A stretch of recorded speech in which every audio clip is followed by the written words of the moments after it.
Yo, what's going on everybody? Welcome back to a brand new Hytale news episode. And I know it's been a while since I made a Hytale video, it's probably like a month, but the reason is just pretty simple, because there isn't any new blog posts and Hytale pretty much ended blog posts, or at least paused them for an uncertain amount of time. So with that being said, there hasn't been any blog posts, which means that there isn't really that much new content to talk about in regards to Hytale, and I don't want to be recycling old content and anything like that. So I'll just make a video whenever there's enough content to cover in a video, and I think we are at that point, because in the last blog post they said that they were pausing blog posts, as I said, but they were posting weekly postcards in their social media, and it's been like a month. So at this point that I'm recording this video, there's been 4 postcards released in Hytale's Twitter, Instagram and all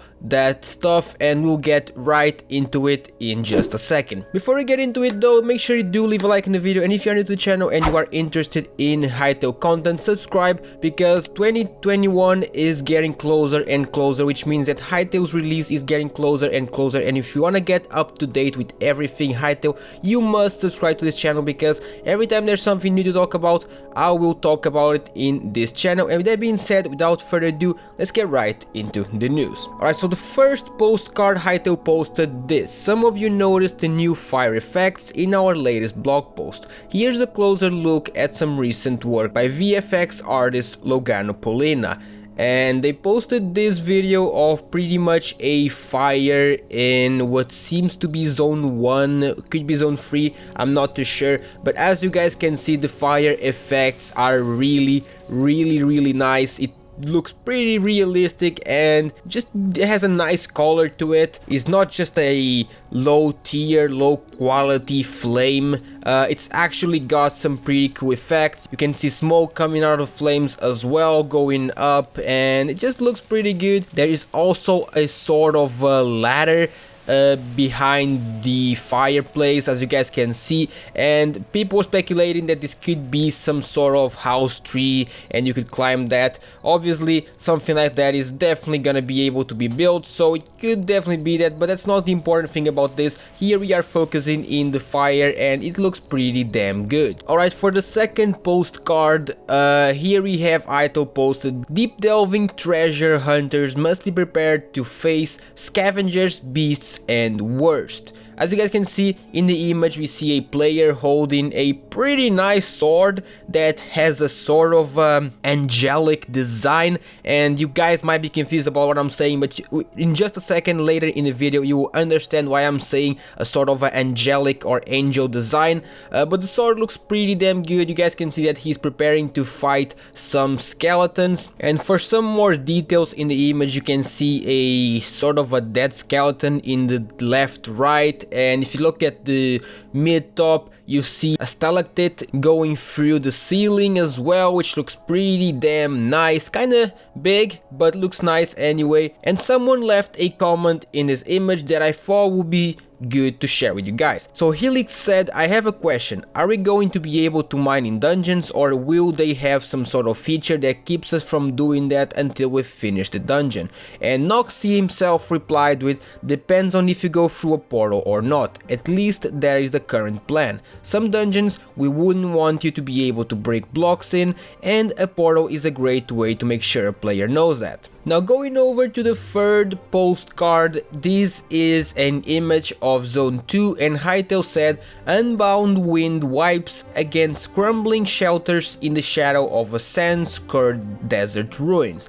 And as you guys can see from the image, it's basically, as I said, a Zone 2 image because it's in the desert, and you can see a player just walking around in a sandstorm, and I'm saying it's a sandstorm because it's pretty noticeable. If you guys look in the background or in the distance, you can barely see the ruins because obviously it's a sandstorm, so the vision will be very limited. And this is a pretty nice image. We get a closer look on how sandstorms actually work in Hytale, and I believe that in the game itself it will be even harder to see, I would say.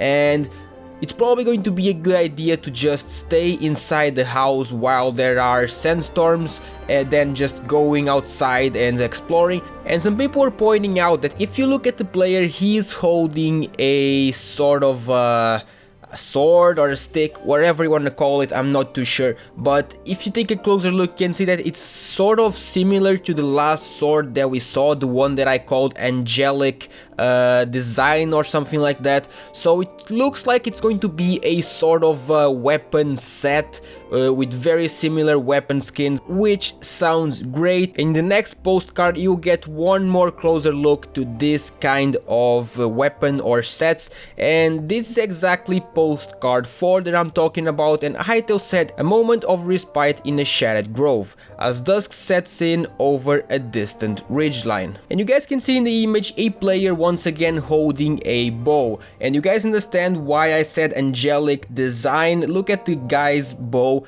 It has the exact same design as the sword, and it seems to be a pretty similar design to the last sword that we saw in the sandstorm postcard. So it's pretty much confirmed, I want to say, that this is a sort of a weapon set with very similar skins, and I called it angelic design because someone pretty much called it that in the comments, and I thought it was a good name because it looks like the angels, like you see the clouds and the S's. You guys know what I mean. I can't really explain it well, but it kind of looks like it. And other than that, we can see an image of a forest, and if you guys look in the distance, there are two animals just chilling around. It seems like the player wants to hit them with the bow, maybe, because the player seems to be looking at them. But the animals are pretty much two goats, one adult goat and one baby or child goat. There's two more things in this image that you might miss, but one of them is this that I'm zooming in the video right now. It looks like a sort of a ruins or a house or something like that,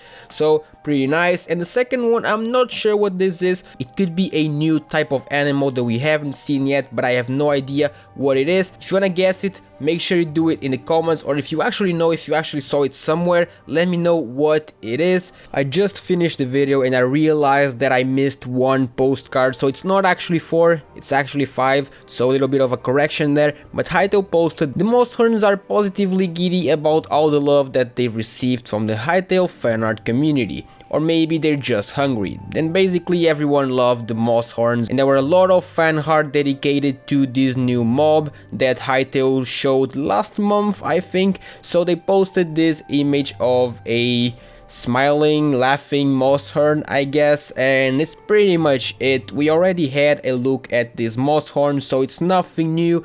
It's in a forest, which is his habitat. There's not really much to talk about this. The Mosshorn really does look amazing, but that's about it. And that's pretty much it for the postcards from Orbis. I have some other news I want to cover, but this video is already too big, so I'll leave it for another one. If you don't want to miss that out, make sure you subscribe, and with that being said, I'll see you guys in the next one. Peace out.